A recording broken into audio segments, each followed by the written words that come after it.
Subscribe कीजिए हमारे YouTube channel GS परिश्रम को और साथ ही प्रेस कर लीजिए बेल आइकन को, जिससे कि हमारे वीडियो की नोटिफिकेशन आपको सबसे पहले मिले। नमस्कार दोस्तों, स्वागत है आप सभी का हमारे YouTube चैनल जीएस परिश्रम में। दोस्तों, आज हम आप सबके बीच में लेके आ रहे हैं पृथ्वी की आंतरिक संरचना पढ़ेंगे और पिछली वीडियो से रिलेटेड है, और जिन्होंने अभी तक हमारा पिछली वीडियो नहीं देखा है पृथ्वी की आंतरिक संरचना का पार्ट 1 वीडियो, कृपया वो लोग जा करके उस वीडियो को देख लें और तब ये वाली वीडियो आपको बहुत ही अच्छे तरीके से समझ में आएगी। तो उस वीडियो में हम लोग चर्चा किए थे पृथ्वी की आंतरिक संरचना के स्रोत के बारे में, उसके क्या स्रोत हैं और प्रत्यक्ष स्रोत, अप्रत्यक्ष स्रोत, और पृथ्वी की उत्पत्ति कैसे हुई। तो अप्रत्यक्ष स्रोत में घनत्व, दाब, तापमान, और पृथ्वी की उत्पत्ति कैसे हुई इसके बारे में पढ़े थे। संबद्धताएं पढ़े थे। तो प्राकृतिक अर्थात प्रत्यक्ष स्रोत जो था उसी में एक हम ज्वालामुखी पढ़े थे और हमारा बचा हुआ था भूकंप। आज हम पढ़ते हैं भूकंप। तो भूकंप क्या है इसको सबसे पहले हम लोग जानेंगे। भूकंप क्या है? भू माने पृथ्वी, कंप माने कांपना। पृथ्वी का कांपना ही भूकंप है। पृथ्वी का कांपना, हिलना ही भूकंप है। तो भूकंप कैसे, कहाँ से आता है, कहाँ से बनता है, तो ये बात हम लोग देखेंगे और जानेंगे। तो दोस्तों, वीडियो देखने से पहले आप लोग वीडियो को लाइक कर दीजिए, जिससे कि हमें मोटिवेशन मिलता रहे, जोश बनता रहे। तो और जो नए चैनल पर नए हैं, चैनल को सब्सक्राइब कर दें, जिससे कि उनको हमारे वीडियो निरंतर मिलता रहे। तो ये मान लीजिए सपोर्टर हमारी क्या है, पृथ्वी है। तो पृथ्वी जो है यह पृथ्वी की ऊपरी परत है। ठीक दोस्तों, यह क्या है? पृथ्वी की ऊपरी परत है, पपड़ी जिस पर हम लोग रहते हैं। ठीक, तो ये जो इसमें पृथ्वी के अंदर ये जैसे मान लीजिए केंद्र है, तो केंद्र की तरफ जैसे हम आएंगे तो यहाँ पर एक लेयर होता है जिसे स्टेनोस्फेयर कहा जाता है, जो यह कई तरह के पदार्थों से भरा होता है। तो इसमें ज़्यादातर के मैग्मा भरा होता है। तो यह इसे कहते हैं स्टेनोस्फेयर। क्या दोस्तों? स्टेनोस्फेयर कहा जाता है। तो इसे स्टेनोस्फेयर से पिछली वीडियो में हम बताए हैं पूरा। तो यहीं से जो है भूकंप निकलता है। यहीं से जब भूकंप निकलता है तो ऐसे ही पृथ्वी को टकरा देती है, हिला देती है, तो तभी क्या आता है? भूकंप आता है। तो जब भूकंप आता है तो यहाँ से जब भूकंप निकलता है, ठीक दोस्तों, ये वाला केंद्र से मान लीजिए ये इस केंद्र से जब भूकंप यहाँ से निकलता है तो इसे कहते हैं भूकंप मूल कहते हैं। क्या कहते हैं दोस्तों? भूकंप मूल कहते हैं, और या फिर फोकस कहते हैं। तो कुछ लोग कहेंगे कि भूकंप केंद्र कहाँ गया है? भूकंप केंद्र इसे नहीं कहते हैं, पृथ्वी के केंद्र की तरफ के नहीं कहते हैं। यहाँ पर जो पृथ्वी के ऊपरी पपड़ी परत पर जब निकलता है तो सर्च करने पे तो इसे कहते हैं भूकंप केंद्र कहते हैं। क्या दोस्तों? भूकंप केंद्र हमारा पृथ्वी की पपड़ी अर्थात क्रस्ट पर होती है। तो पृथ्वी पर के ऊपर जब भूकंप आता है तो उसमें 3 तरंगे निकलती हैं। वह 3 तरंगे कौन कौन सी हैं? एक पी तरंग है प्राइमरी वेव से, और दूसरा यस तरंग है सेकेंडरी वेव से, और तीसरा यल तरंग है लॉन्ग वेव से। तो ये जो तीनों तरंगे हैं, तीनों अपने अपने माध्यम में चलती हैं। जो पी तरंगे हैं वह यह जो है अनुदैर्ध्य तरंगे हैं। अनुदैर्ध्य तरंगे हैं, यह तरंगों की भांति चलती है। और जो यस तरंगे हैं यह अनुप्रस्थ तरंगे हैं। यह अनुप्रस्थ तरंगे हैं, ये रुक रुक करके ऐसे ऐसे चलती हैं। तो जो यह जो पी तरंग है यह ठोस, द्रव, गैस, ठोस, द्रव, गैस तीनों अवस्थाओं में चलती है। और जो अनुप्रस्थ तरंग है यह सिर्फ ठोस माध्यम में, ठोस अवस्था में ही चलती हैं। और जो यस तरंग है यह धरातली तरंग है। यह पी और यस जो तरंगें निकलती हैं तो यह तरंग हैं। जब पी तरंग और यस तरंग पृथ्वी पर तैरने लगती हैं, पहुंच जाती हैं, तो वही तरंग को यल तरंग कहा जाता है। ये हैं, यही जो तरंगें हैं पृथ्वी पर तबाही मचा देती है। यही सबसे ज़्यादा खतरनाक होती है यल तरंगें जब आती हैं। क्यों? क्योंकि यह जो पी तरंग और यल तरंग हैं ये दोनों को मिला करके आती हैं। तो अब हो गए हमारी तरंगें। तो अब देखते हैं तरंगें जो हैं यह कैसे होती हैं और यह किस यंत्र द्वारा पृथ्वी का भूकंप मापा जाता है। आप लोग दोस्तों जानते होंगे वह कौन सा तरंग यंत्र है, आप लोग कमेंट बॉक्स में बताइए। पृथ्वी को भूकंप किस यंत्र से मापा जाता है, कमेंट बॉक्स में ये ज़रूर बताइए कमेंट करके।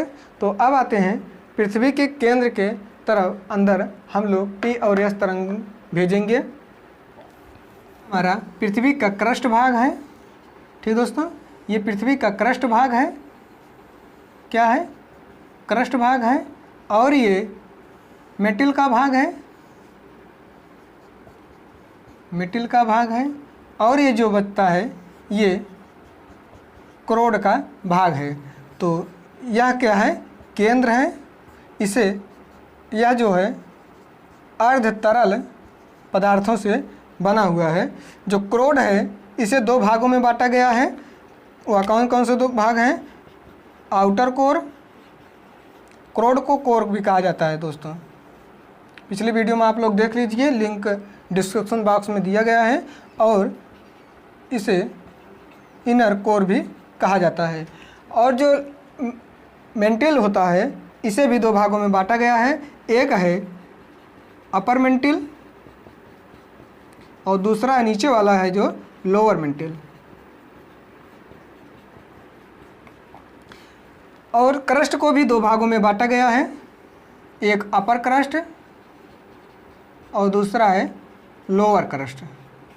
तो अपर क्रस्ट और लोअर क्रस्ट के जो रेखाएं हैं जो जिससे बांटा गया है इसे कोनार्ड कहा जाता है। कोनार्ड लाइन है, कोनार्ड लाइन। और इसी मेंटल और क्रस्ट के बीच हमारी क्या है? स्टेनोस्फेयर है। क्या है? स्टेनोस्फेयर, जो या मैग्मा का बना होता है। आप लोग पिछली वीडियो में देख लीजिए, ज़्यादा बेहतरीन से समझेंगे उससे। स्टेनोस्फेयर परत है। और जो ये वाला है यह मोहो असंबद्धता है, मोहो असंबद्धता है। और जो ये मेटल और क्रोड को जो मिलाती है इसे गोटेनबर्ग असंबद्धता, गोटेनबर्ग असंबद्धता। और जो क्रोड और क्रोड को जो दो भागों में बांटती है इसे लेहमैन असंबद्धता कहा जाता है।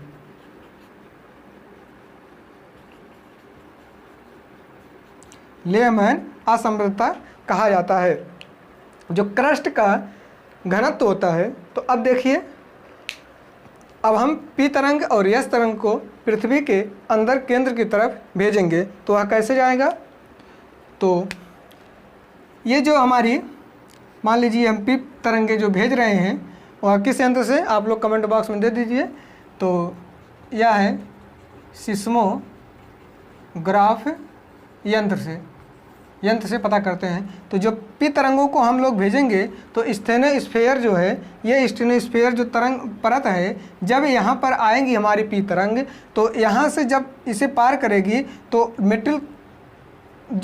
मेटल वाला जो भाग है यहाँ पर बहुत तेज़ी से इस पी तरंग की जो स्पीड है, गति है, वह बहुत अधिक बढ़ जाती है।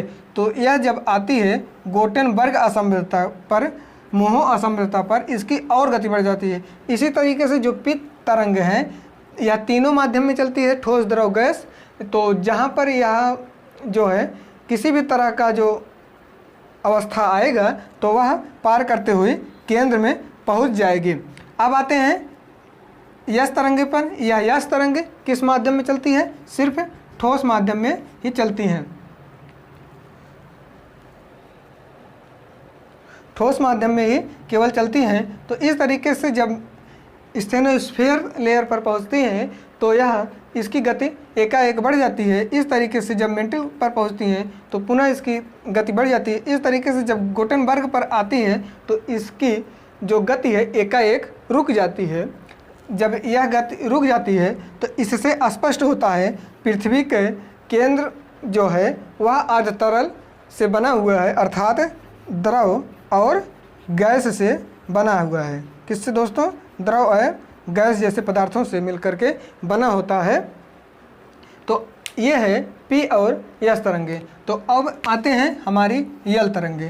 पी और यस तरंगे जो हैं इसके घनत्व से ही यह यल तरंगे, और क्रस्ट का जो घनत्व होता है 2.7 से 2.9 ग्राम प्रति सेंटीमीटर क्यूब होता है, और जो मेटल का घनत्व होता है 2.9 से 5 ग्राम प्रति सेंटीमीटर क्यूब होता है। इसी तरीके से क्रोड का जो घनत्व होता है 11 से 13 ग्राम प्रति सेंटीमीटर क्यूब होता है। तो इससे स्पष्ट होता है कि पृथ्वी के धरातल से केंद्र की तरफ जैसे जैसे हम आते जाएंगे वैसे वैसे इसका जो घनत्व है, पृथ्वी के केंद्र का घनत्व है, वैसे वैसे बढ़ता जाएगा। इससे स्पष्ट होता है कि जो हमारी पृथ्वी के धरातल है यहाँ पर क्या घनत्व कम है, घनत्व कम है और ताप भी कम है, ताप भी कम है और दाब भी कम है, दाब भी कम है। यह इससे स्पष्ट होता है कि तीनों अवस्थाओं में घनत्व, ताप, दाब यह धरातल पर सबसे कम होता है, और केंद्र की तरफ जैसे जैसे बढ़ते जाएंगे वैसे वैसे इसका घनत्व सर्वाधिक होता जाएगा। और अब बात आती है गुरुत्वाकर्षण की। तो यहाँ पर जो है केंद्र की तरफ गुरुत्वाकर्षण जो होता है यह शून्य होता है। क्या दोस्तों? शून्य होता है, और यह धरातल पर गुरुत्वाकर्षण सर्वाधिक होता है। तो आज का वीडियो तो गुरुत्वाकर्षण सर्वाधिक होता है। तो यदि दोस्तों आप लोगों को कोई भी दिक्कत आती है, कोई भी कन्फ्यूजन आती है तो आप लोग कमेंट बॉक्स में ज़रूर पूछिएगा, और यदि वीडियो अच्छा लगा हो तो कृपया लाइक कर दीजिए और अपने दोस्तों के पास शेयर कर दीजिए। और हाँ दोस्तों, पिछली भी अगर आगे की जो वीडियो हम बनाएंगे, लेके आएंगे आप लोगों के बीच में, वह होगी महाद्वीपीय सिद्धांत। और महाद्वीप सिद्धांत पढ़ेंगे और महासागरों की उत्पत्ति के बारे में पढ़ेंगे। उसमें वेगनर के सिद्धांत पढ़ेंगे, प्लेट टेक्टोनिक के सिद्धांत पढ़ेंगे। इस तरीके से हम अपनी लगातार वीडियो लेके आते रहेंगे, और हमारे चैनल को आप लोग सब्सक्राइब कर लीजिए जिससे कि हमारे वीडियो का नोटिफिकेशन आपको सबसे पहले मिले। तो दोस्तों वीडियो के आने के अंत तक ले, तब तक के लिए धन्यवाद।